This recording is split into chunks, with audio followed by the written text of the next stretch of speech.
أعوذ بالله من الشيطان الرجيم بسم الله الرحمن الرحيم رب اشرح لي صدري ويسر لي أمري واحلل عقدة من لساني يفقهوا قولي. Ассаламу алейкум рахматуллахи ва баракатуху. Алланың сіздерге сәлем, рахым, мейірім болсын. Бүгінгі өтетін кезекті пайғамбарымыз Аюб алейхиссалам. Бұған дейін біз бұның алдында Юсуф алейхиссаламның өмірінде ғибратқа толы қиссасын оқыған едік. Дәл сол секілді бүгінде Алла Тағала Құрандағы төзімділік пен сабырлық танытқан пайғамбары, оған сынақ бергенде төзімділік және сабырлық танытқан пайғамбары ол Аюб алейхиссалам. Енді Аюб алейхиссаламның әкесі кімнен басталды? Ибраһимнен бері қарайды. Мысалы Аюб ибн Мус, ибн Раба, ибн Разах, ибн Әл-Ғис, ибн Исхақ, ибн Ибраһим алейхиссалам. Мысалы Юсуф алейхиссаламды Ибраһим алейхиссаламға түсінікті. Аюб алейхиссаламды елші етіп таңдап, оны Шам аймағындағы Хуран деген жерге жібереді. Түсінікті. Шам аймағындағы Хуран деген жерге. Енді тәпсірші және тарихшы ғалымдар айтады, ғұламалар. Олардың пікірінше Алла Аюб алейхиссаламға көптеген нығмет берген дейді. Ол нығметтері аумақты жерлер дейді. Аумақты жер емес, жерлер, түсінікті ғой. Аумақты жерлер және үй малдары, сонымен қоса қызметкерлері дейді. Көп қызметкерлер де болған. Және ірі сауда орындары да болған. Демек, дәулетті кісі болған, түсінікті ғой. Алла Тағала оған нығметті берген Аюб алейхиссаламға. Және оның 7 ұлы, 7 қызы болған дейді. 7 ұлы, 7 перзент сүйген бақуатты, денсаулығы бар кісі болған ғой. Сосын Алла Тағала Аюб алейхиссалам осындай нығметтер бергеннен кейін өзінен кейінгілерге ғибрат беру үшін Аюб алейхиссаламды сынаққа алады екен. Ол сынағы көп сынаққа алған пайғамбарымыз айтады. Көп сынаққа алынатын ол бірінші пайғамбарлар дейді. Алланың сынағына көп ілінетіндер кімдер? Ең бірінші пайғамбарлар. Түсінікті ғой. Одан кейін солихтар. Одан кейін сол сияқтылар дейді. Солих сияқтылар. Түсінікті ғой. Одан кейін сол сияқтылар деп жалғастырған. Аюб алейхиссаламға да қатты сынақ келгенде жер. Жалпы бүкіл пайғамбарларға сынақтың ең ауыры келген. Түсінікті ғой. Себебі олар көтере алады. Сізбен бізге берсе, біз не істемейміз? Көтере алмаймыз. Түсінікті ғой. Алла Тағала біледі кімге ненің хайырлы екенін. Түсінікті ғой. Сен көтере алмайтын сынақты Алла Тағала саған бермейді. Сөйтіп Аюб алейхиссаламға Алла Тағала бір сырқат береді. Денсаулығымен сынайды екен. Ол сырқаты сондай, денесі бір ауруға шалдады. Еттері бүйтіп бөлініп түсіп бастады дейді. Және сырқаты сондай ауыр болғанды сондай орнынан тұра алмаған, жүре алмаған өздігінен. Оның қасында тіпті жора жолдастарының барлығы одан бас тартады, әлгі ауруының себебінен. Бұл жұқпалы ауру деп ойлайды. Түсінікті ғой. Сөйтіп тек қана 2 ғана досы қалады дейді. Екеуінен басқасының бәрі достарын есейді. Одан теріс айналады. Түсінікті ғой. Жанына жоламайды. Тек қана 2 қалады дейді. 2 де алыстан ғана сөйлеседі. Түсінікті ғой. Алыстан ғана. Не үшін анау жұқып кетеді дейді ойлайды. Түсінікті ғой. Енді Аюб алейхиссалам қасында тек қана кім қалады? Өзінің жары қалады. Оны тамақтандырады, ішкізеді, жегізеді. Қызметінде, бір сөзбен айтқанда. Қызметінде тек қана өзінің жары. Енді біз айттық қой жаңа, Алла Тағала оған мал дүниені толық берген. Үйір, қой, ешкі, сиыр деген секілді. Бала шаға, 7 ұл, 7 қыз. 7 ұл, 7 қыз. Сол секілді жерлері, аумақты жерлер болған. Сөйтіп Аюб алейхиссалам ауырып қалғаннан кейін, сырқаттанып қалғаннан кейін Алланың сынағымен бұлардың мал мүлкі де таусыла бастайды. Дүниелері таусылып, және ұл қыз жаны 7 ұл 7 қыз дедік қой. Сол 7 ұл 7 қыздары бірінен соң бірі қайтыс бола бастайды. Алла Тағала бұның несейді? Мал мүлкінде алады, берген ұл қыз бала шағасында алады. Бірінен кейін бірі қайтыс болады. Жаңа денесіне сырқат берді дедік қой, ауру сырқат. Ол шіріп, еті жиди түсе бастады дейді. Жаңа айтқанымыздай тек қана 2 дос алады, қалған достары одан бас тартады. Сұхбаттасудан, оның жанында жүруден, көмектесуден. Сөйтіп жанында жаңағыдай адал жарынан басқа ешкім қалмайды. Сусындандыратын, тамақтандыратын. Себебі өздігінен тұра алмайтын еді. Түсінікті ғой, өздігінен жүре алмайтын еді. Сөйтіп бір күні бұлардың мал мүлкі таусылғаннан кейін азықтары да таусылады, ішіп жейтін азықтары да таусылады. Сөйтіп бұның жары өзінің мырзасын тамақтандыру үшін, асырау үшін жалдамалы болып жұмыс істейді адамдарға.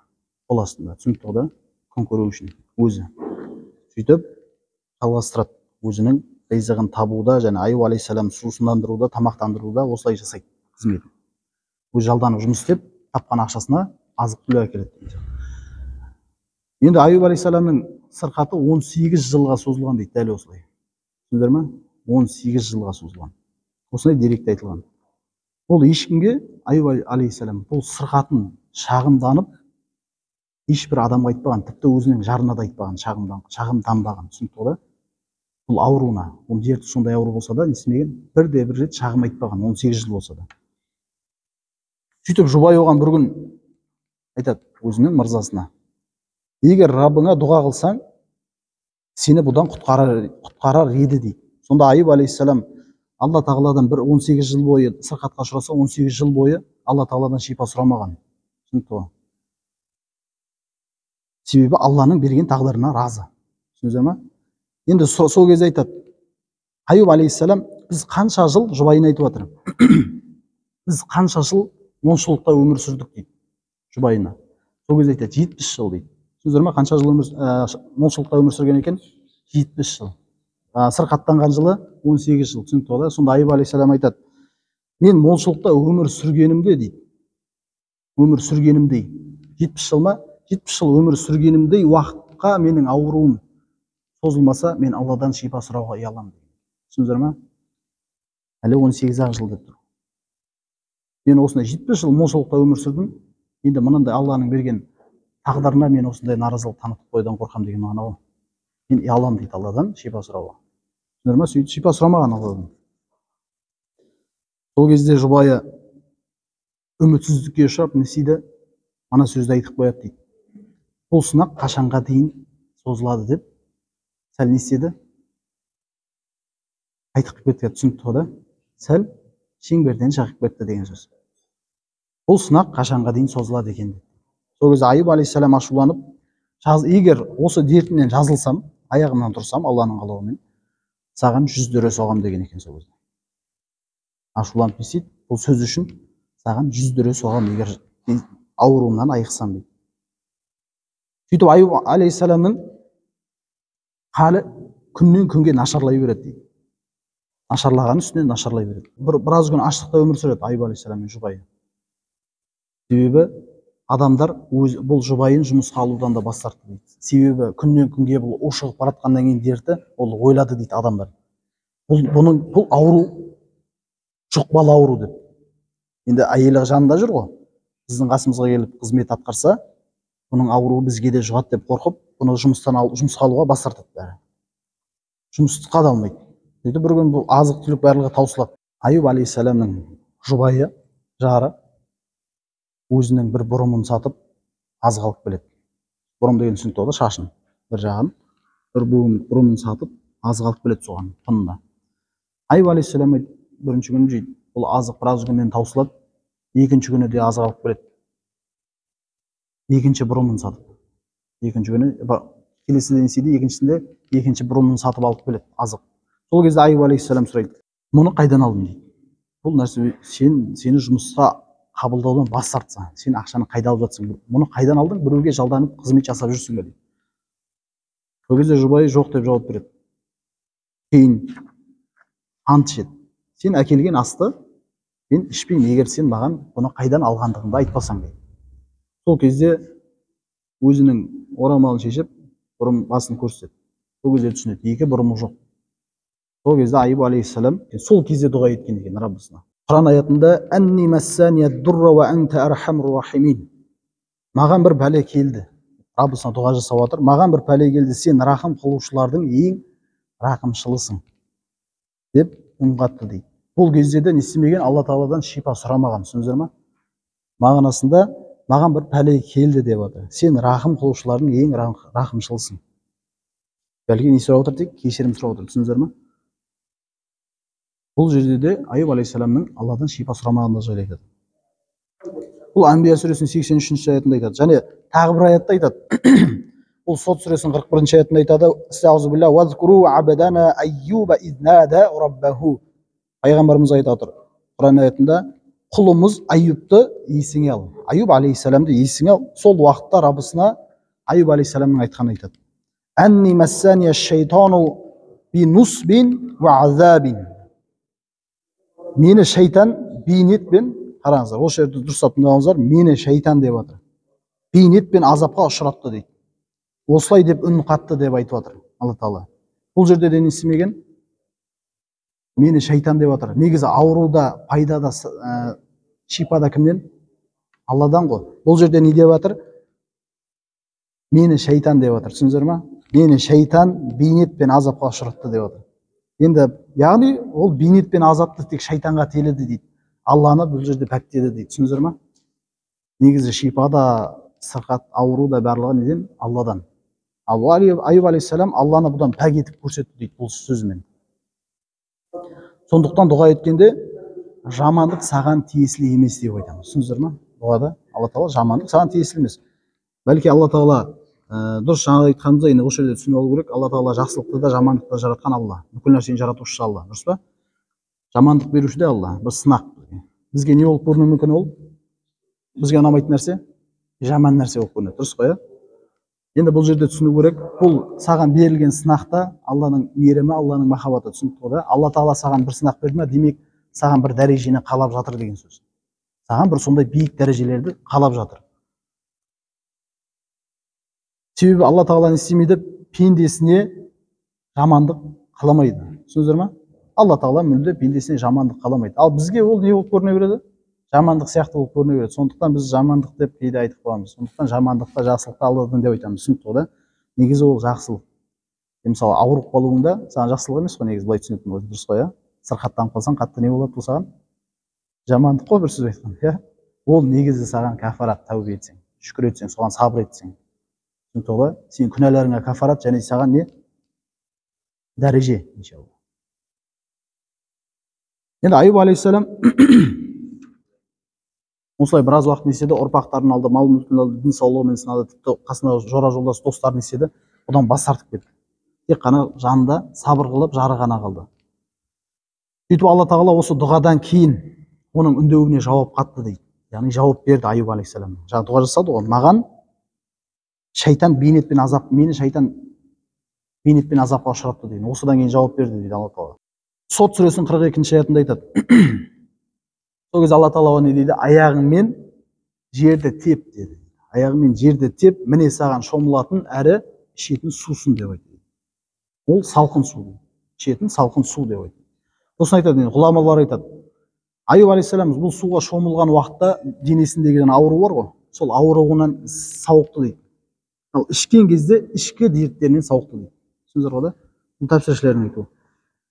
Сөйтіп оның денсаулығы баяғы қалпына келді дейді, Алланың құдіреті, мұғжизасы. Сөйтіп әйелі келген кезде үйіне оны таппайды, оны танымады дейді. Ол бұрынғы жас қалпына түсті. Түсіндіңіздер ма? Жас қалпына. Сол кезде айтты дейді, сен Аллахтың бір сырқат пайғамбарын көрген жоқсың ба осы жерде деп айтты. Сырқатпен бір пайғамбарын көрген жоқсың ба дейді. Мен Алламен ант етейін, сен оның жас кезіндегінен мүлде аунымайды екенсің деп айтты. Түсіндіңіздер ма? Ол мүмкін емес қой, адамның қартайған адам жас болып кетуі мүмкін емес қой. Уақыт алдыға кетіп жатыр. Алланың бірақ құдіреті. Алла қаласа не істейді? Күн фаякун. Бол дейді, бола қалады. Түсінікті ғой да? Сөйтіп айтты дейді, сен соның жас кезіндегіден аунымайсың, Алламен ант етемін деп жатыр. Сөйтіп айтады, Айюб алейхиссалам, мені танымадың ба дейді өзінің жарына. Сен кімсің дейді сонда да әйелі. Мені танымадың ба, сен кімсің дейді. Өзі Айюб алейхиссалам, мен Айюб пайғамбармын деп айтады. Алла Тағала оған отбасылық игіліктерін де қайтарған дейді. Денсаулығын қайтарды, бұрынғы жастық шағын қайтарды, сөйтіп оған отбасы игіліктерін де қайтарды дейді. Түсіндіңіздер ме? Байлық, дәулет бәрі қайтарылғандығы жайлы айтады. Және Алла Тағала онымен қоса әйелінде сол баяғы жас қалпына түсірді дейді. Не үшін? Қасында жүргені үшін. Ол сынақтарға сабыр етіп, қасында жәрдемші болып жүргені үшін. Түсіндіңіздер ме? Енді пайғамбарымыз айтады саллаллаху алейхи вассалам бір хадисінде. Сөйтіп әйелі оған не істейді? Ұл туып береді кейін. Бұны бала шағасында алды ғой, 7 ұл 7 қызында алған еді. Пайғамбарымыз айтады, Айюб алейхиссалам, мал мүлкінің қайтып келгендегі жайлы. бір жалаңаш күйде шомылып жатқан кезінде дейді Аюб алейхисалам, пайғамбарымыз айтады саллаллаху алейхи вассалам, көктен оның үстіне шегірткелер жауды дейді. Шегірткелер неседі? Төгілді. Аюб оларды кейінмен жинай бастады дейді. Түсіндіңдер ме? Неседі? Жинай бастады дейді. Сонда Раббы соған дейді, алла тағала сонда оған былай деп айтады: ей Аюб, сен көріп тұрғаныңа мұқтажсыз қылмап па едің дейді. Шегіртке жауып отыр ғой. Түсіндіңдер ме?